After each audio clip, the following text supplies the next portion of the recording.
اہل اللہ کی ایک بات اگر غور کیا جائے تو انسان کو غفلت سے نکال لیتی ہے۔ حضرت خواجہ صاحب خواجہ خواجگاں رحمۃ اللہ تعالی علیہ، آپ نے حضرت خواجہ قطب الدین بختیار کاکی کو خط لکھا، فرمایا قطب الدین میرے اور تیرے جیسے لوگ اس لیے دنیا میں آئے ہیں تاکہ لوگوں کو غفلت سے نکالیں، انہیں حقیقت کی طرف متوجہ کریں۔ جو مسجد میں نماز پڑھنے آئے ہم ان کے جوتے سیدھے کریں، اللہ کے راستے پر چلنے والوں کے لیے راستہ صاف کریں، جھاڑو دیں۔ یہ وہ فرما رہے ہیں جو شیخ الہند ہیں، جو سلطان الہند ہیں، جو خواجہ خواجگاں ہیں، اور اپنے مرید کی تربیت کرتے ہوئے فرماتے ہیں ہم اس لیے آئے ہیں دنیا میں کہ ہم لوگوں کو غافل نہ ہونے دیں، انہیں حقیقت کی طرف متوجہ کریں۔ 809 سال ہو گئے، اس دفعہ جو عرس ہے وہ 809واں عرس ہے۔ اتنا طویل عرصہ، 8 پوری صدیاں گزر گئیں آپ کو دنیا سے پردہ فرمائے ہوئے، 9ویں صدی جا رہی ہے، لیکن اس کے باوجود آج بھی اجمیر شریف حاضر ہوں تو پتہ چلتا ہے کہ فَاذْكُرُونِی أَذْكُرْكُمْ کا مطلب کیا ہے۔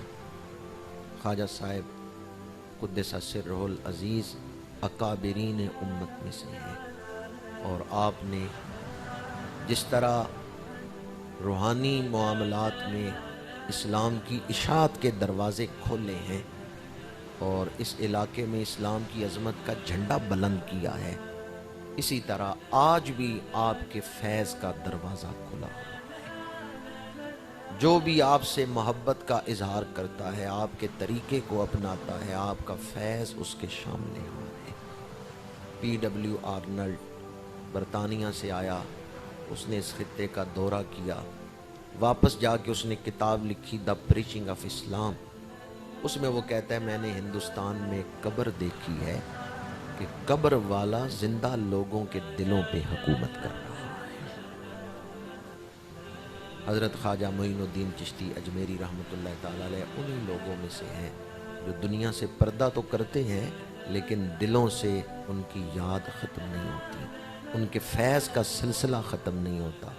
9ویں صدی جا رہی ہے لیکن آپ کی یاد آج بھی دلوں میں اسی طرح ہے کہ جیسے فیض کا دروازہ کھلا ہے، اور آج بھی آپ فیض عطا فرما رہے ہیں۔ اللہ تعالی ہمیں آپ کی تعلیمات پر عمل کرنے کی توفیق عطا فرمائے۔ آپ نے جو تعلیمات دی ہیں ان کا خلاصہ یہی ہے کہ اللہ تعالیٰ کے جو پاکیزہ بندے ہیں، اہل اللہ ہیں، اہل قرب ہیں، ان کے راستے کو اپنا کے زندگی گزارنا۔ جتنا بھی عرصہ اس دنیا میں رہ لو، بالآخر اس دنیا کو چھوڑنا ہے۔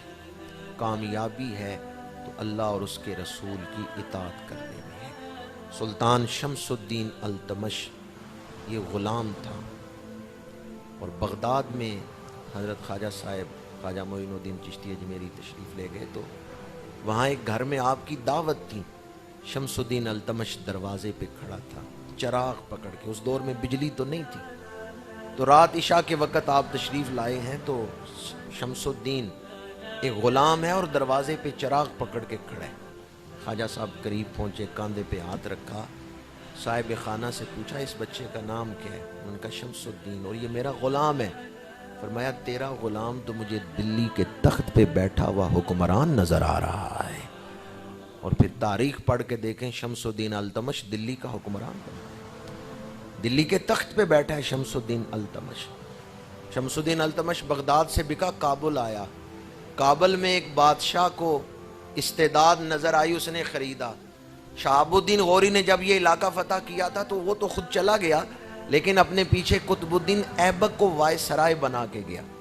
قطب الدین ایبک نے یہاں حکومت کی، اور اس کے بعد پھر یہ سلسلہ چلا تو شمس الدین التمش جو کبھی بغداد میں غلام تھا، لوگوں نے دیکھا اللہ والے کی نظر نے پہلے جو بتایا تھا وہی سچ ہے، شمس الدین التمش تخت پہ بیٹھا ہے۔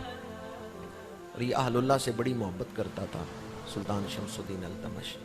دلی میں شمسی تالاب ہے، حضرت شیخ عبدالحق محدث دہلوی رحمۃ اللہ تعالیٰ علیہ کے مزار کے قریب۔ دلی میں پانی کی کمی تھی، شمس الدین التمش نے خواب دیکھا، رسول اللہ صلی اللہ علیہ وآلہ وسلم تشریف لائے ہیں، آپ سواری پہ بیٹھے ہیں، آپ نے فرمایا شمس الدین التمش یہاں تالاب بناؤ۔ تو شمس الدین التمش خواب میں ہی عرض کرتے ہیں یا رسول اللہ کہاں تالاب بناؤں؟ تو اس وقت آپ کی سواری نے زمین پہ ایڑی ماری ہے۔ جب زمین پہ ایڑی ماری ہے، پیر مارا ہے، تو حضور نے فرمایا جہاں میری سواری نے زمین پہ پیر مارا ہے یہاں اسی زمین پہ تم تالاب بناؤ۔ صبح شمس الدین التمش اٹھ کے خواجہ قطب الدین بختیار کاکی کی بارگاہ میں آ گیا، بادشاہ فقیر کے دروازے پہ آ گیا، خواب سنایا، کہ مجھے خواب یاد ہے لیکن وہ میدان یاد نہیں کہ کہاں حضور کی سواری تھی، وہ جگہ مجھے یاد نہیں رہی۔ خواجہ قطب الدین بختیار کاکی نے فرمایا چل میں تجھے اس جگہ پہ لے جاتا۔ خواب کس نے دیکھا ہے، جگہ کون بیان کر رہے ہیں؟ یہ قطب الدین بختیار کاکی مرید ہیں خواجہ معین الدین چشتی اجمیری کی۔ میں نے اس جگہ پہ حاضری دی ہے، دور سے دیکھا تو گنبد نظر آیا، پتا چلتا ہے کہ شاید نیچے کوئی مزار ہے، پر جب وہاں جائیں تو گنبد کے اندر نیچے کوئی قبر نہیں ہے، کوئی مزار نہیں ہے، گھوڑے کے پیر کا نشان اور پتھر میں ڈھلا ہوا ہے۔ شمس الدین التمش کو خواجہ قطب الدین بختیار کاکی جب وہاں شمسی تالاب پہ لے کے گئے، اس میدان پہ لے کے گئے، تو فرمایا یہ دیکھو حضور کی سواری کا قدم لگا ہوا ہے۔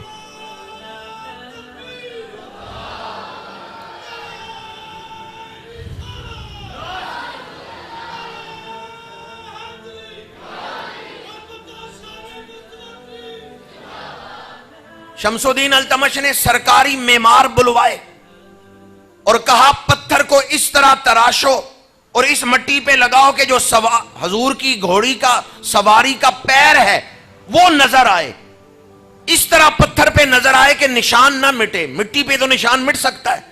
اور پھر معماروں سے کہا کہ اوپر گنبد بنا دو، پتھر لگایا گیا جس میں سواری کا پیر نظر آ رہا تھا، اوپر گنبد بنایا گیا۔ علماء کتابیں لکھ کے عقیدہ محفوظ کرتے ہیں، علماء کی کتابیں پڑھ کے آنے والی نسل کو پتا چلتا ہے اکابرین کا عقیدہ کیا تھا۔ شمس الدین التمش نے وہ گنبد بنوا کے اور سواری کے پیر کو محفوظ کر کے آنے والی امت کو عقیدہ کیا بتایا ہے۔ اللہ کے رسول جانتے ہیں دنیا میں کیا ہو رہا ہے، تو زندہ ہے واللہ، تو زندہ ہے واللہ، میری چشم عالم سے چھپ جانے والے۔ شمس الدین التمش نے وہ گنبد بنوا کے اور سواری کے نشانے قدم کو محفوظ کر کے دنیا کو بتایا یہ ہے کہ اللہ کے رسول آج بھی مدد فرماتے ہیں، جہاں تشریف لے جانا چاہیں وہاں تشریف لے جا سکتے ہیں۔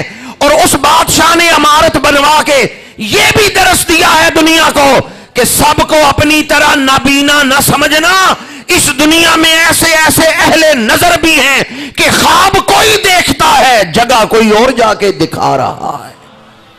بادشاہ نے عمارت بنوا کے کتنے عقیدے آنے والی نسل کو بیان کر دیے۔ مرید تھے حضرت خواجہ قطب الدین بختیار کاکی، حضرت خواجہ خواجہ خواجہ معین الدین چشتی اجمیری کے مرید کی یہ نظر ہے۔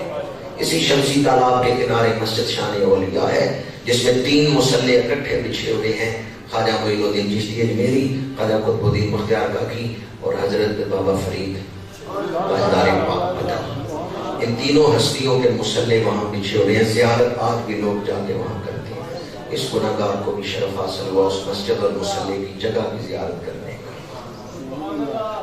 اللہ والے جو قرب مصطفیٰ رکھتے ہیں اللہ تعالیٰ انہیں بڑی شان عطا فرماتا ہے۔ دعا ہے اللہ تعالیٰ ہمیں سلف صالحین کے عقیدے پر قائم رکھے۔ ہماری گردنوں پہ احسان ہے، اس علاقے میں اولیاء نے دین پھیلایا ہے، اہل اللہ نے دین پھیلایا ہے، ورنہ آج ہم بھی کسی گائے کا پیشاب پی رہے ہوتے اور بتوں کے آگے پیشانیاں جھکی ہوتی۔ جنہوں نے ہمیں دین پہنچایا ہے وہ ہمارے محسن ہیں، جنہوں نے رسول اللہ کی محبت کے چراغ ہمارے سینوں میں جلائے ہیں وہ ہمارے محسن ہیں یا نہیں؟ دوزخ کے راستے سے بچا کے جنت کا راہی بنایا ہے وہ ہمارے محسن ہیں یا نہیں؟ اولیاء کرام محسن ہیں ہمارے، اللہ والوں نے اس خطے میں دین پہنچایا ہے۔ اللہ تعالیٰ ہمیں ان محسنین کی تعلیمات پہ عمل کی توفیق عطا فرمائے اور احسان فراموش نہ بنائے۔ اللہ تعالیٰ ہمیں ولیوں کا ادب کرنے والوں میں شامل کرے۔ سارے تصوف کا خلاصہ اور نچوڑ ادب ہے، جو ادب کر گیا وہ